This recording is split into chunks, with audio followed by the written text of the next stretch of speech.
எல்லாருக்கும் வணக்கம். நீங்கள் எல்லாரும் எப்படி இருக்கீங்க? நான் நல்லா இருக்கேன். அது போலவே நீங்களும் எல்லாருமே நல்லா இருக்கணும். இன்றைக்கி சண்டே அதுவுமா புதுசாக ஒரு கோவிலுக்கு போகலாம் அப்படின்னு நினச்சி இன்றைக்கி நம்ம விமான நிலையம், சென்னை விமான நிலையம் எதிரே இருக்கிற திருசூலமலை, அதாவது 4 மலை இருக்குது. அந்த 4 மலைக்கு நடுவில் அமைஞ்சிருக்கு இந்த திருக்கோவில். இதுக்கு பேர் திருசூலநாதர்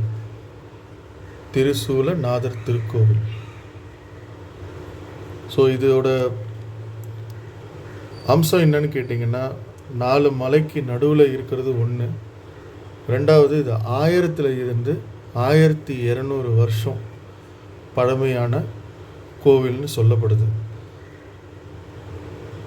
இந்த இடத்தோட பெரிய அம்சம் என்னன்னு கேட்டிங்கன்னா, பிரம்மன் வழிபட்ட இடமும் சொல்கிறாங்க.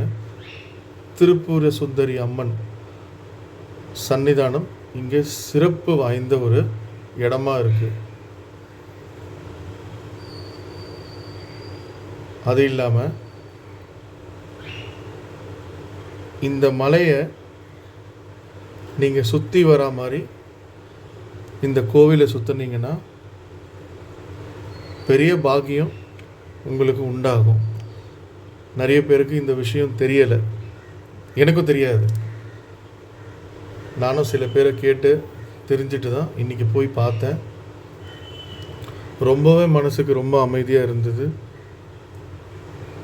நம்ம எந்த சாமியை எங்கே பார்க்கணுன்னு நம்ம ஆசைப்படுறோமோ கோவில் முழுக்க எல்லாருமே இருக்கிறாங்க. ஸோ மனசுக்கு ரொம்ப ரொம்ப அமைதியான ஒரு இடமா இருக்குது. பிரதோஷமும் சிவராத்திரியும் இந்த இடத்துல அவ்வளோ ஒரு பெரிய விஷயமாக கொண்டாடுறாங்க. எல்லா இடத்துக்கும் போகிறீங்க வரீங்க, கொஞ்சம் டைம் கிடைக்கும் போது இங்கேயும் போய் பாருங்கள். திருசூலம் விமான நிலையம் எதிரே இருக்குது. கண்டிப்பாக போய் பாருங்கள்.